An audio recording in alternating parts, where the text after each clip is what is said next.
للہ رب العالمین والعاقبۃ للمتقین والصلاۃ والسلام علی سید الانبیاء والمرسلین والصلاۃ والسلام علی آباء سید الانبیاء والمرسلین والصلاۃ والسلام علی امہات سید الانبیاء والمرسلین والصلاۃ والسلام علی اعمام سید الانبیاء والمرسلین لا سیما افضل البشر بعد الانبیاء بالقول الغالب خیر الناصرین سیدنا ابو طالب علیہ الصلاۃ والسلام وعلی آلہ واصحابہ واہل بیتہ وعطرتہ وعشیرتہ اجمعین اما بعد فاعوذ باللہ من الشیطان الرجیم بسم اللہ الرحمن الرحیم انما یرید اللہ لیذہب عنکم الرجس اہل البیت ویطہرکم تطہیرا صدق اللہ مولانا العظیم وبلغنا رسولہ النبی العظیم الرؤوف الرحیم ان اللہ وملائکتہ یصلون علی النبی یا ایہا الذین آمنوا صلوا علیہ وسلموا تسلیما اللہم صل علی سیدنا ومولانا محمد وعلی آل سیدنا ومولانا محمد کما صلیت علی ابراہیم وعلی آل ابراہیم انک حمید مجید اللہم بارک علی محمد وعلی آل محمد کما بارکت علی ابراہیم وعلی آل ابراہیم انک حمید مجید الصلاۃ والسلام علیک یا سیدی یا رسول اللہ وعلی آلک واصحابک یا سیدی یا حبیب اللہ الصلاۃ والسلام علیک یا سیدی یا خیر خلق اللہ وعلی آلک واصحابک یا سیدی یا نعمت اللہ۔ حمد و صلاۃ کے بعد انتہائی واجب القدر حاضرین و ناظرین، بحمد اللہ تعالی آج ہم اس بارگاہ عصمت پناہ میں ہدیہ نیاز پیش کرنے جا رہے ہیں جن کو اللہ نے اپنی حجت قرار دیا ہے اور رسول اللہ نے ان کو اللہ کی حرمت قرار دیا ہے۔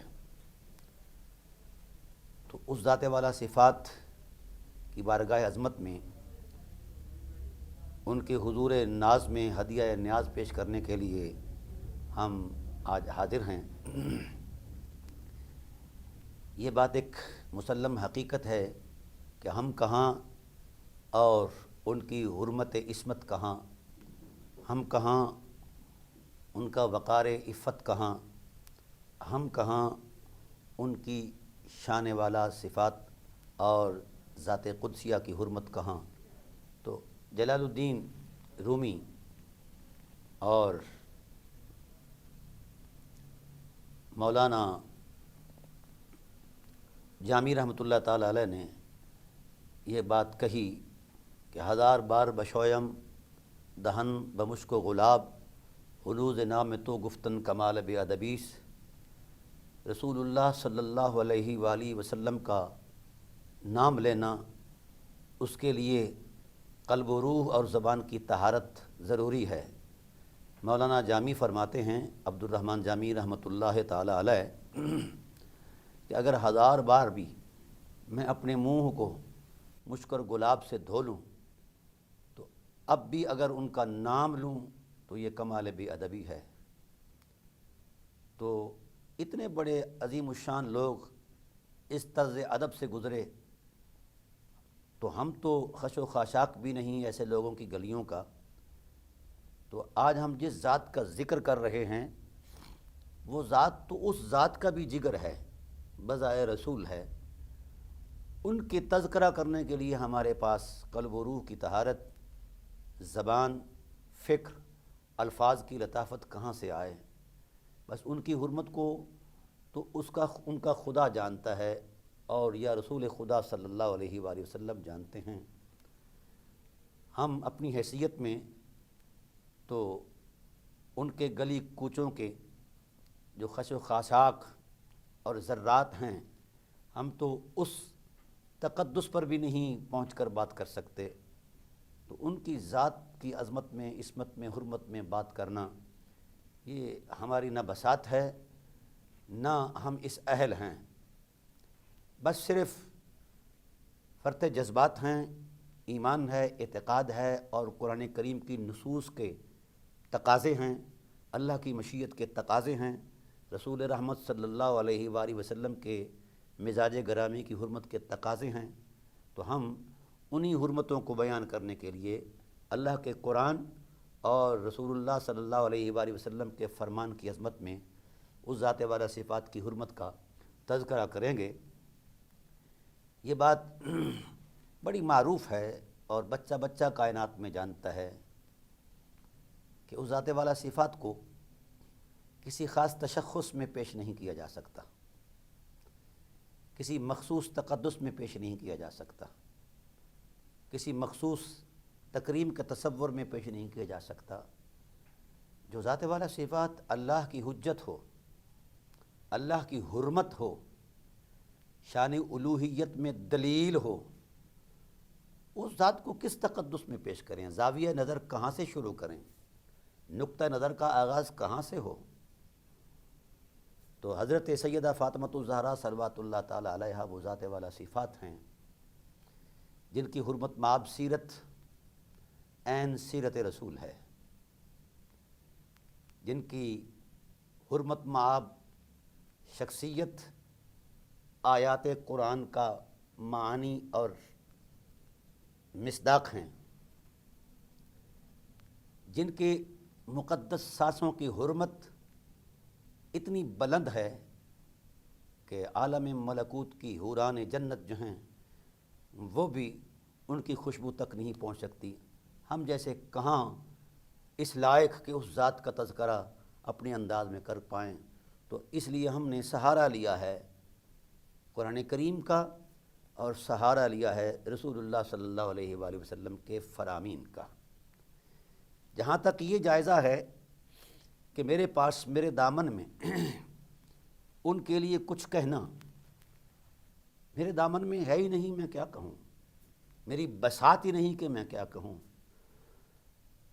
اور یہ میں فرط جذبات میں نہیں کہہ رہا، حقائق ہیں جس پر میں نے غور کیا ہے، اور اگر کوئی صاحب ذوق مجھ سے اس پر دلیل طلب کرتا ہے کہ اتنے بڑے معاملات میں خود کو ایک معدوم حقیقت سمجھتے ہو، اس کی دلیل کیا ہے، تو میں آپ تمام احباب کے سامنے اس دلیل کا تقدس پیش کرنے لگا ہوں۔ پھر میں اندازہ کروں گا، چونکہ سچ ٹی وی کی سکرین نے یہ فیصلہ کیا ہے کہ مسلسل 9 دن تک بحمد اللہ تعالی ہر صبح محبت جو ہے وہ اس ذات والا صفات کے تذکرہ نور سے ہوگی، تو اس لیے میں نے یہ فیصلہ کیا۔ تو ابتدائی طور پر میں اس لیے یہ بات کر رہا ہوں کہ میں پھر ببانگ دہل اعلان کرتا ہوں کہ میری بساط نہیں کہ اس ذات کو میں بیان کروں، ان کے خد و خال حرمت کو میں بیان کروں، ان کے تقدس مآب سانسوں کا جو حجم ہے نور اور حرمت نور کے تصور میں اور لطافت حسن کی حرمت میں، وہ کیسے بیان کر پاؤں، میری بساط سے باہر ہے۔ وہ اس لیے کہ میں نے قرآن پاک کی آیات میں غور کیا ہے۔ یہ ذات والا صفات ہیں جو اللہ کی الوہیت کی حجت ہیں، اور ان کی اللہ وحدہ لا شریک کی حجت کے تصور کا احاطہ کائنات میں ممکن ہی نہیں ہے۔ میں ایک چھوٹی سی مثال سے آپ کو سمجھاتا ہوں قرآن کریم کی آیات کی روشنی میں۔ بڑی معروف آیت ہے، ان اللہ و ملائکتہ یصلون علی النبی یا ایھا الذین آمنوا صلوا علیہ وسلموا تسلیما، بے شک اللہ اور اس کے فرشتے نبی کی ذات پر درود پڑھتے ہیں، ایمان والو تم بھی درود پڑھو اور خوب خوب ان کی بارگاہ عظمت میں سلام نیاز پیش کرو۔ یہ بات ایک معروف ہے، تمام مکاتب فکر اس حقیقت سے آشنا ہیں، آگاہ ہیں اور معتقد ہیں اس حقیقت کے۔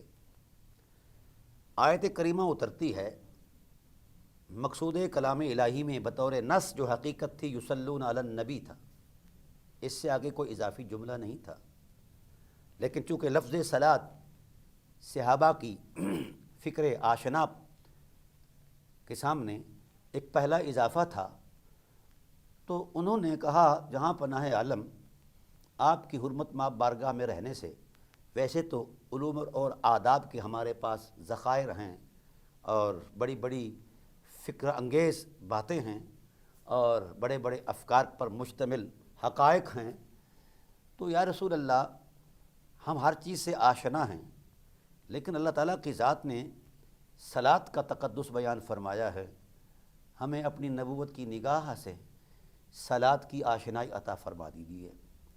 سلم و تسلیمہ کے تصور سے تو ہم گزر رہے ہیں، ہمیں سلام کا طریقہ ہے۔ ہم نماز میں بھی بیٹھے بیٹھے یہ کہہ لیتے ہیں السلام علیکم ایھا النبی ورحمۃ اللہ وبرکاتہ۔ تو یہ صلاۃ کا حکم دیا گیا ہے۔ اب چونکہ یہ حکم اس ذات کا ہے جس کا شریکی کوئی نہیں ہے، تو ہم اس حکم کو کس پیمانے میں، کس تصور میں اور کس تقدس میں بجا لائیں؟ ہمارے بساط میں، ہماری فکر کی رعنائیوں میں اور ہمارے شعور کی پرواز میں اس صلاۃ کا مضمون جو ہے یہ نہیں آ رہا کہ ہم اس کا آغاز کیسے کریں اور ہم اس حرمت کو کس انداز میں بیان کریں، اس تقدس کا جائزہ کیسے لیں، یہ نظریہ محبت کیسے پیش کریں۔ تو میرے کریم آقا ہمیں اس بات کی تعلیم فرما دیجیے، علمنا الصلاۃ، ہمیں صلاۃ کا طریقہ عطا فرما دیجیے۔ ناظرین کرام، ان صحابہ میں بڑے بڑے اکابر اہل علم مجتہد صحابہ بیٹھے تھے۔ یہ سورہ احزاب ہے، مدینہ میں نازل ہوئی۔ قرآن کو سنتے سمجھتے پڑھتے اس پر عمل کرتے ہوئے صحابہ کرام علیہم الرضوان کو تقریباً 17-18 سال ہو چکے تھے۔ کوئی ناآشنا تو نہیں تھے، آداب بارگاہ نبوت سے بھی آشنا نہیں تھے، اور دین کی محکم حقیقتوں سے بھی وہ آشنا نہیں، نا آشنائی نہیں تھی، ان کو آشنا تھے، ایک تسلسل تھا۔ پھر بھی اگر ان کی بساط علم میں لفظ صلاۃ کا حجم معلوم ہوتا تو یقیناً اس پر وہ بغیر کسی استفسار کے عمل کرتے ہیں، لیکن وہ جانتے تھے کہ ان کی بساط فکر، بساط علم سے صلاۃ کا تقدس وراء الورا ہے، اس لیے انہوں نے سوال کر دیا علمنا الصلاۃ، جہاں پناہ عالم صلی اللہ علیہ وسلم آپ ہمیں صلاۃ کا طریقہ تعلیم فرما دیجیے۔ اللہ اکبر۔ ناظرین محترم، سید عالم صلی اللہ علیہ وآلہ وسلم صحابہ کے مزاج پر جب نظر فرماتے ہیں اور ان کی بساط علم کا جائزہ لیتے ہیں تو ارشاد فرما دیتے ہیں کہ تمہاری فکر اور بساط علم کے دائروں سے معنی صلاۃ بلند و بالا ہے۔ حقیقت صلاۃ جو ہے وہ وسیع تر مفہوم رکھتی ہے، لہذا چونکہ یہ ہماری بارگاہ عظمت میں محبت کا نذرانہ ہے، اس کی کمیت اور کفیت کے دائروں سے تم آشنا نہیں ہو اور تم احاطہ اس حقیقت کا نہیں کر سکتے، اس لیے قولوا اللہم صلی علی محمد، تم یہ حقیقت خدا سے عرض کرو کہ پروردگار عالم تو اپنی شان سے تو محمد کی ذات پر درود پڑھتا ہی ہے، ہماری طرف سے بھی بارگاہ نبوت میں یہ نظر محبت پیش کر دے۔ تم اس کی بارگاہ میں صرف استدعا کر سکتے ہو، دعا کر سکتے ہو۔ آ گئی فاطمہ، آ گئی فاطمہ، یا آ گئی فاطمہ، آ گئی فاطمہ، یا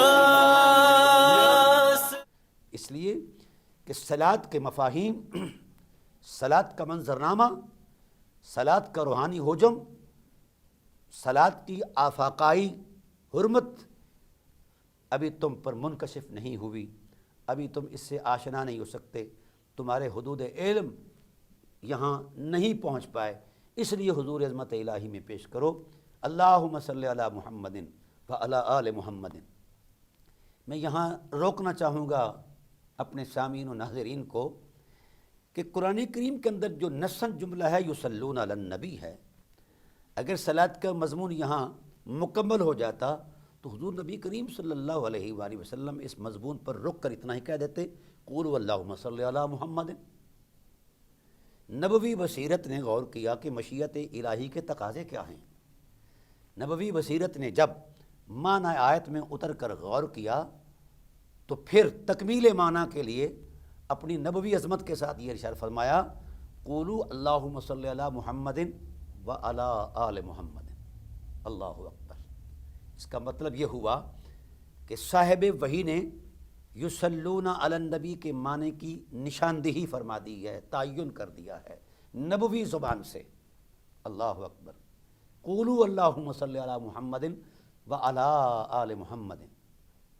اور پھر یہاں نہیں ٹھہرے، پھر فرمایا یہ وہ حقیقت ہے جس حقیقت سے محمد کے آبا جو ہیں پہلے سے ہی آشنا ہیں، اس لیے ان آشناؤں کا تذکرہ بھی ضرور کرو۔ کما صلیت علی ابراہیم، وہ درود بھیجو جو ابراہیم پر بھیجا کرتے تھے اللہ، اور آل ابراہیم پر جن کا ہم تسلسل ہیں۔ بات کہنے سننے میں بڑی آسان ہے، لیکن اس کے اگر ہم فہم میں اتر جائیں، بلکہ ساری امت اتر جائے، ڈوب جائے اس سمندر، اس نور کے سمندر میں، تو فلاح پا جائیں گے۔ ہم نے غور ہی نہیں کیا، ہم نے جسارت ہی نہیں کی کہ مزاج نبوت کے تقاضے کیا ہیں یہاں، مشیت الہی کی حرمت کیا ہے یہاں۔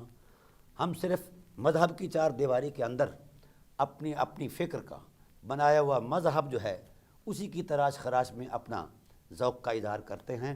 کاش قرآن کی اس سادہ نص پر غور کیا جاتا تو امت آج ٹوٹے ٹوٹے نہ ہوتی۔ اللہ اکبر، یہ اکائی ہے کس کی؟ عقیدے اور عقیدت کی۔ یہ اکائی ہے کس کی؟ حرمت اور عصمت کی۔ یہ اکائی ہے کس کی؟ ایک تقدس کی، ایک شرافت کی، ایک بزرگی کی۔ جب تک ہمارے اعتقادات، نظریات اس اکائی سے آشنا نہیں ہوں گے تو نہ کسی کا کلمہ کسی کام آئے گا، نہ کسی کی نماز اور صلاۃ کام آئے گی۔ مشیت الہی میں بڑی حکمت ہے۔ وہ حکمتیں اگر کھلنا شروع ہو جائیں تو کائنات اس نور کے سمندر میں ڈوب جائے۔ لیکن کیا کریں؟ ہم صرف لفظوں کی جوڑ توڑ میں، مذہب کی تراش خراش میں ہم سرگرداں ہیں، اسی لیے منزل نہیں مل رہی اس امت کو۔ منزل تب ملے گی جس طرح معنی آیت میں نبوت نے غور کیا ہے اور وہ جوہر نایاب پیش کر دیے ہیں امت کو فلاح کے لیے، عظمت کے لیے، حرمت کے لیے۔ تو پھر اگر ہم حضور کی اتباع میں ہی اتر کر اسی عظمت یقین کے ساتھ وابستہ ہو جائیں تو یقیناً قرآن کہتا ہے هو الذی یصلی علیکم وملائکتہ، جس وقت تم ادھر متوجہ ہو گئے تو ہم خدا ہو کر تمہیں بھی درود کے نور میں لپیٹ لیں گے۔ اللہ اکبر، اور ہمارے فرشتے بھی تم پر درود پڑھیں گے اور تمہیں ظلمتوں سے نکال کر نور سے آشنا کر دیں گے۔ ہم چونکہ مذہب کے تصورات کی اینک لگا کر اپنے جائزے میں اپنے بنائے ہوئے تراشے ہوئے مشرقی بت کے پوجا میں لگے ہوئے ہیں، کاش ہم سادہ لوحی میں، سادہ عظمت نصوص میں اتر جاتے تو امت آج اپنی اس عظمت پر ہوتی جس عظمت کا تصور قرآن نے دیا ہے اور صاحب قرآن صلی اللہ علیہ وآلہ وسلم نے دیا ہے۔ آئیے، قولوا اللہم صلی علی محمد، تم خدا سے کہو وہ درود بھیج، وہ رحمت نازل فرما، کما صلیت علی ابراہیم و علی آل ابراہیم، جو تسلسل تیرا ابراہیم کی ذات پر تھا اور آل ابراہیم کی ذات پر تھا۔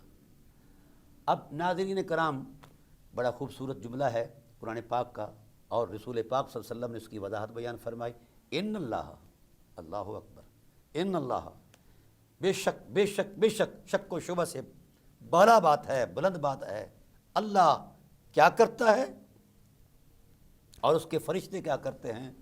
درود بھیجتے ہیں محمد پر اور آل محمد صلی اللہ علیہ وآلہ وسلم پر۔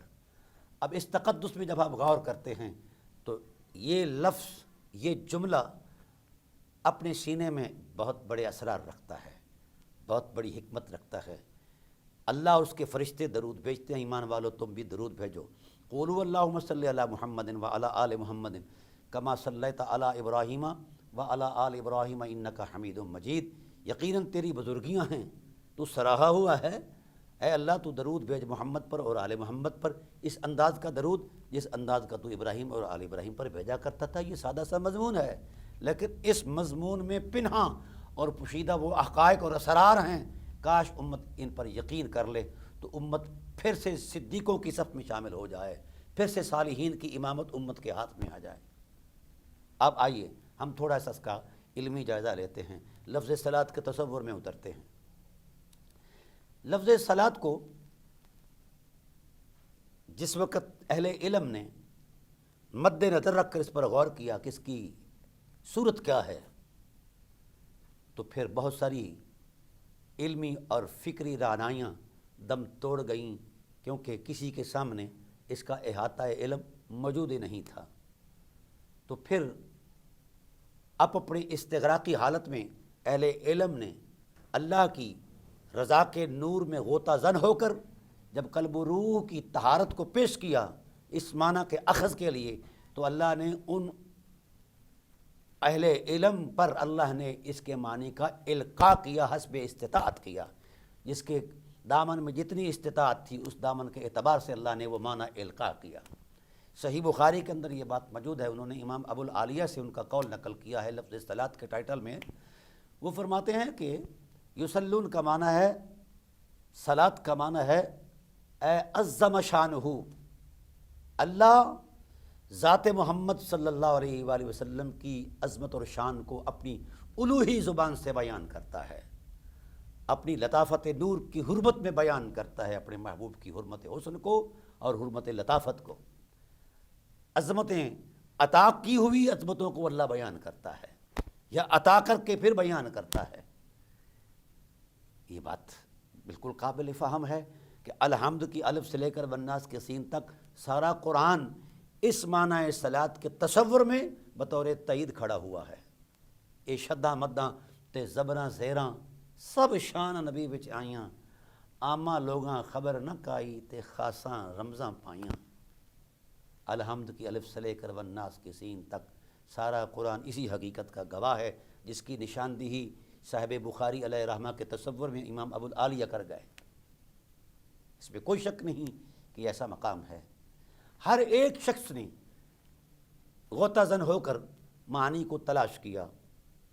انہی غوطہ زنوں کے اندر ایک نام آتا ہے ٹائٹل کے طور پر، امام الائمہ کاشف الغمہ حضرت سیدنا امام ابو حنیفہ رضی اللہ تعالی عنہ کی ذات والا صفات ہے۔ انہوں نے بھی اس معنی میں غور کیا اور اتر گئے اس نور کے سمندر میں۔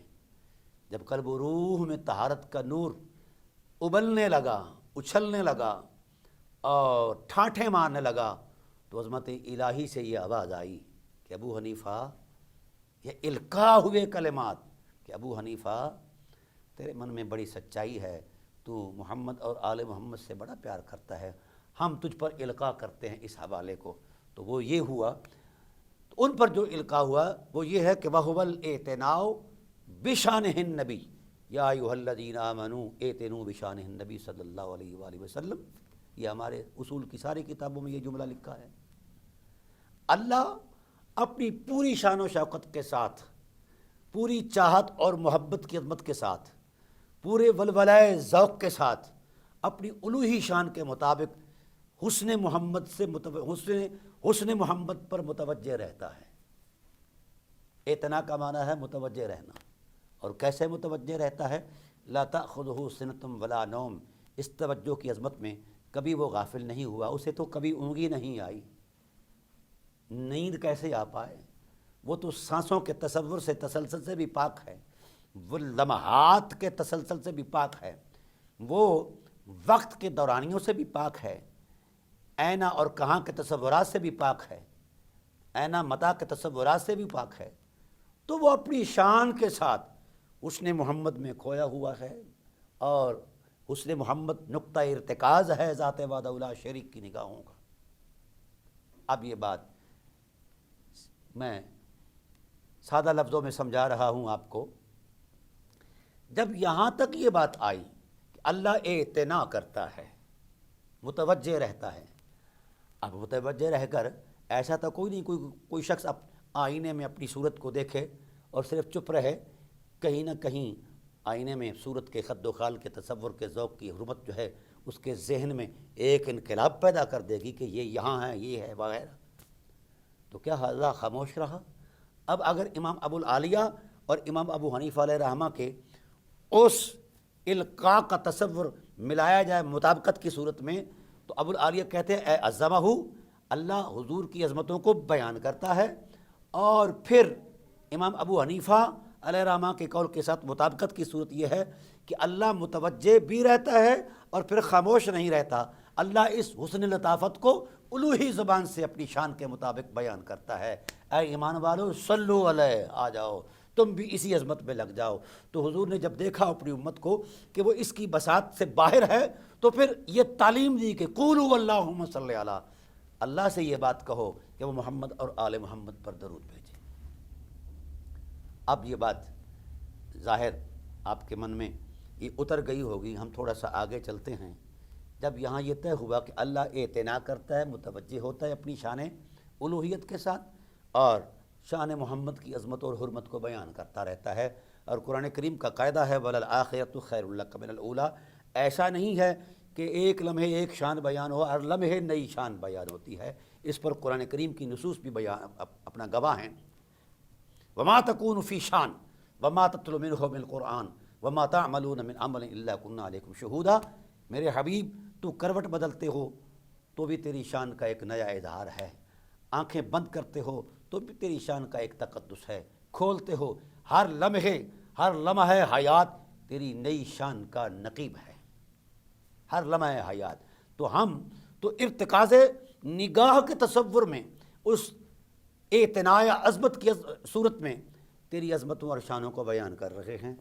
اب حضور کی اس حدیث کے مطابق یہ بات تو طے ہے کہ قولوا اللہم صلی علی محمد، حضور اگر خود رک جاتے تو ٹھیک ہے۔ حضور نے معنی کی تکمیل کے لیے فرمایا بھائی اللہم صلی علی محمد تک پورا مکمل درود نہیں ہے، نہ یہ صلاۃ کا مقتضا پر عمل مکمل ہوگا۔ آقا کیا ہے؟ فرمایا قولوا اللہم صلی علی محمد و علی آل محمد۔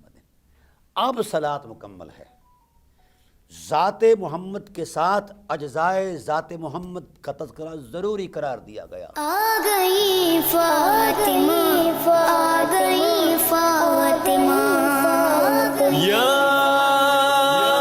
آ گئی فاطمہ، آ گئی فاطمہ، یا بلکہ اللہ تعالیٰ کے حبیب صلی اللہ علیہ وسلم نے یہاں ایک مزید پیش رفت فرمائی ہے کہ جو شخص مجھ پر درود پڑھتا ہے مگر میری آل پر درود نہیں پڑھتا تو لم تقبل الصلاۃ، اس کا کوئی درود نہیں ہے۔ وہ خواہ نماز کے اندر پڑھے اس کی نماز قبول نہیں ہے، خواہ علاوہ نماز کے پڑھے اس کا درود ہی قبول نہیں۔ نہیتکم عن صلاۃ البطیرہ، وہ دم کٹے درود سے تو خدا کا رسول روکتا ہے۔ تو کامل درود کب ہوا؟ اللہم صلی علی محمد و علی آل محمد۔ اب جب یہ طے ہو گیا کہ کامل درود کی اصولی صورت محمد اور آل محمد ہی نقطہ ارتکاز ہوں، یعنی توجہات الوہیت کا قبلہ اور ذات الہ کے بعد فرشتوں کی توجہات کا قبلہ محمد اور آل محمد ہیں، اے ایمان والو اللہ کے حکم کی تعمیل کی یہی کامل صورت ہے کہ تم محمد پر بھی اسی طرح درود پڑھو جس طرح آل محمد پر ہو، آل محمد پر اسی طرح درود پڑھو جس طرح محمد پر، یعنی ان دو حقیقتوں کو جدا کر کے درود نہ پڑھو، وہ درود منہ پر مارا جائے گا۔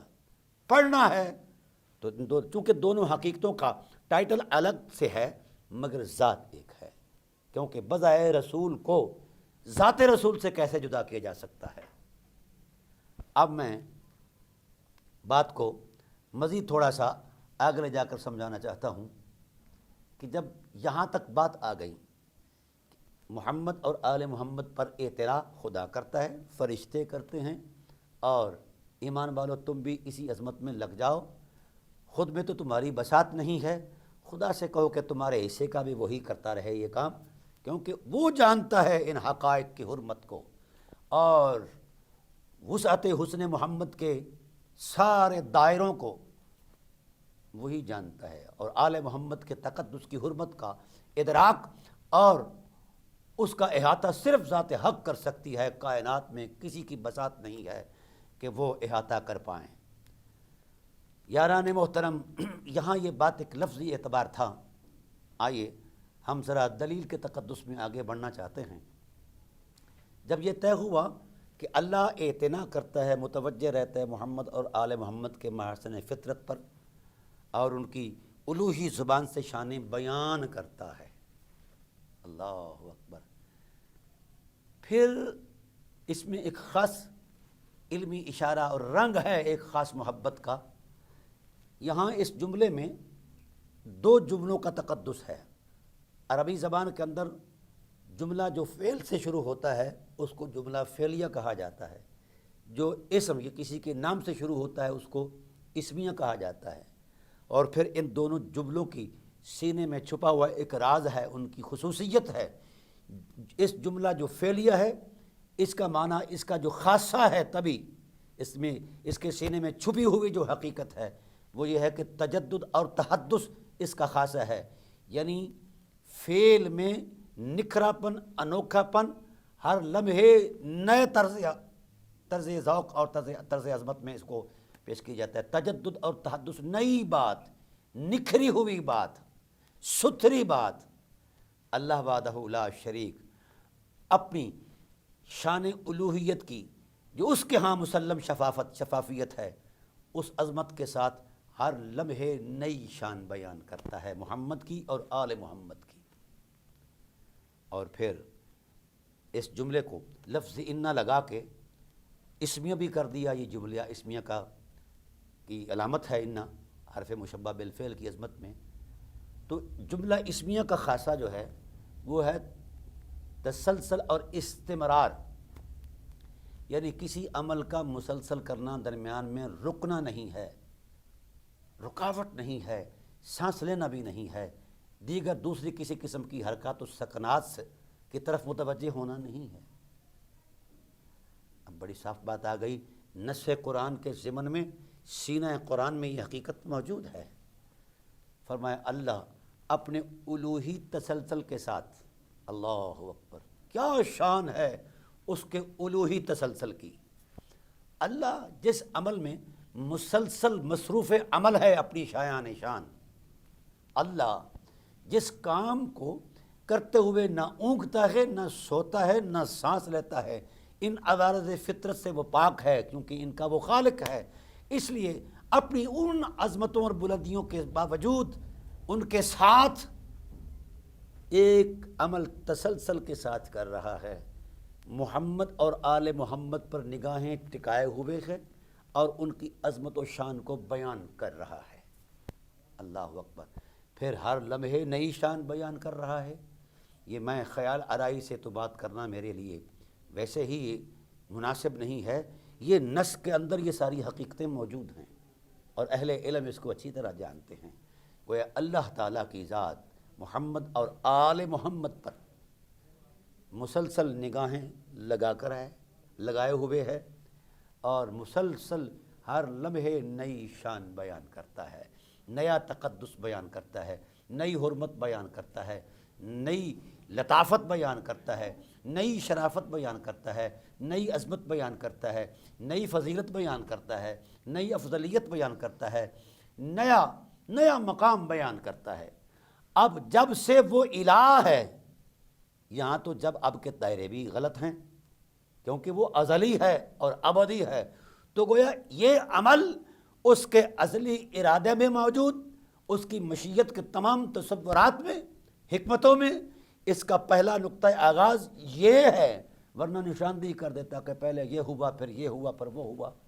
نہ، تاکید کے ساتھ کہہ رہا ہے، کہتا ہے اس میں شک کوئی نہیں ہے کہ اللہ اپنی اس شان الوہیت کے ساتھ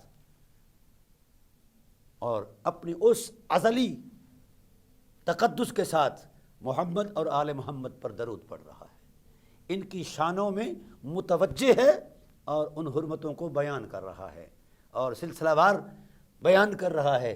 جو پہلے کبھی شان بیان ہو چکی ہے اس کو نہیں دہراتا، نئی شان، تجدد اور تحدث، نیا وقار، نئی حرمت، نئی شرافت بیان کرتا ہے۔ اور یہ کب تک سلسلہ جاری ہے؟ جب تک اس کی شان ہے، وہ ازلی بھی ہے اور ابدی بھی ہے۔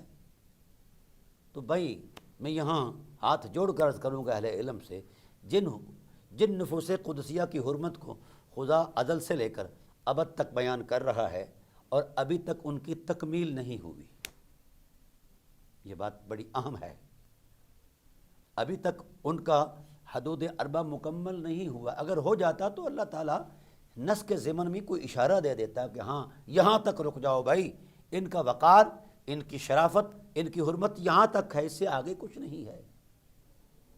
کوئی قرآن پاک کے اندر ایسی نص کی صورت موجود نہیں ہے، نہ نبوت کے ضمن فرامین کے اندر یہ چیزیں موجود ہیں۔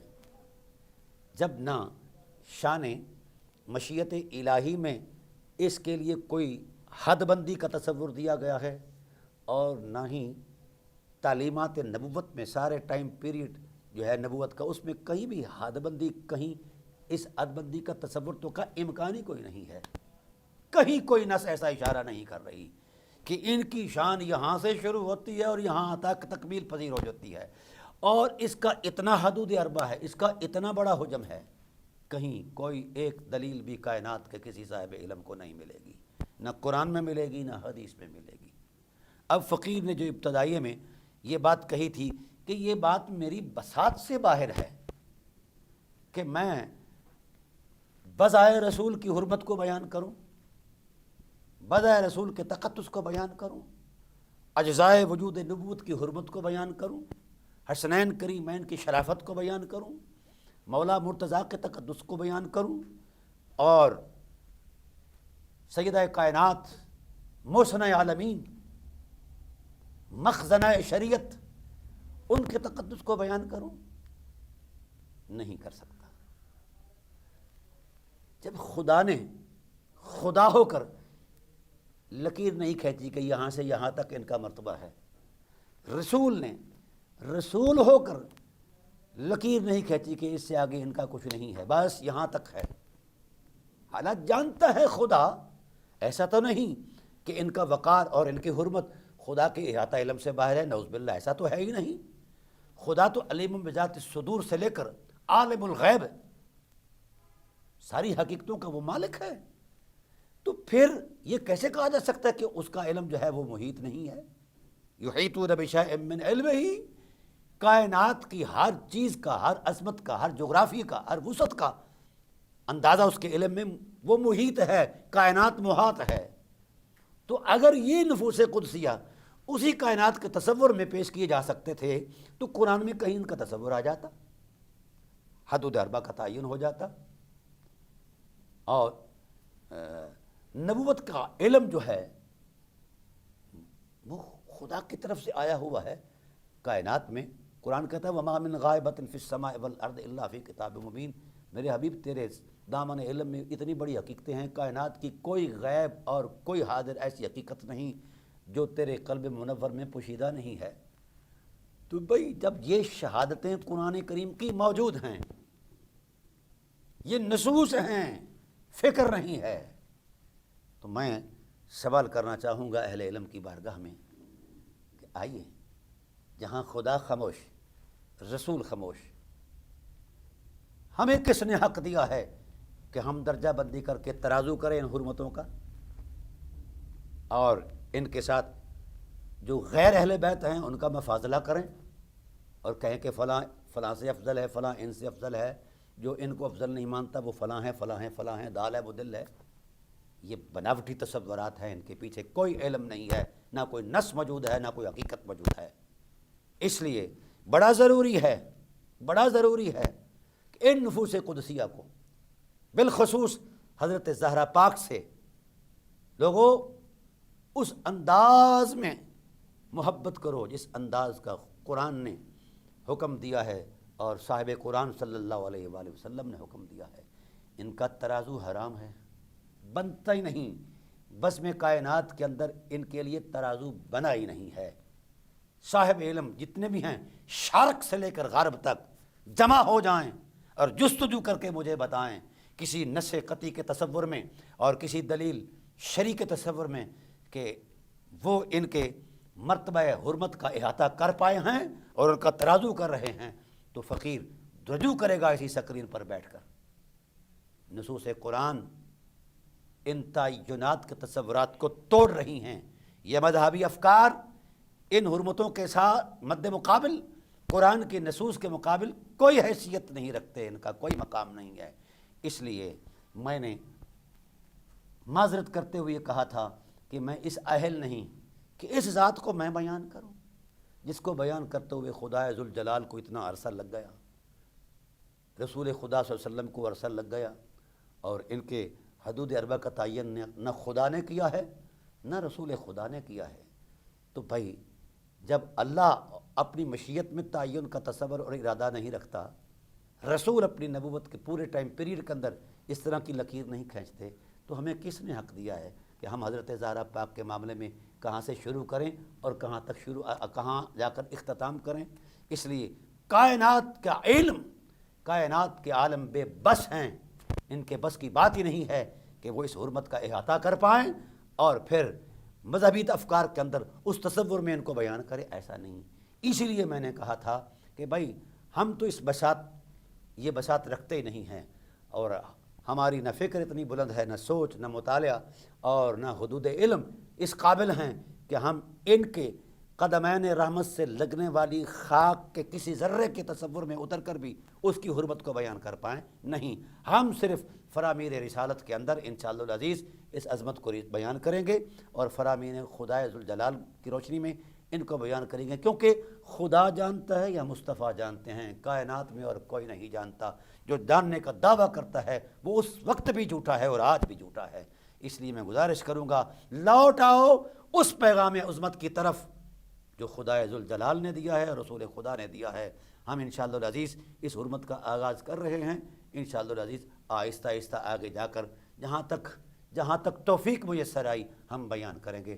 اللہ تعالیٰ کی بارگاہ رحمت میں دعا ہے کہ اللہ تعالیٰ اس ذات والا صفات کی حرمت کے سامنے اپنی محبت اور نیاز کو پیش کرنے کی توفیق دے، اور ان کی اسوہ نور کی روشنی میں کائنات کے اندر جو ہے حیا کے نور کا فروغ دے۔ انشاءاللہ العزیز بقیہ اقساط کے اندر میں اس تسلسل کے ساتھ بیان کروں گا۔ وما علینا الا البلاغ المبین۔ آ گئی فاطمہ، آ گئی فاطمہ، یا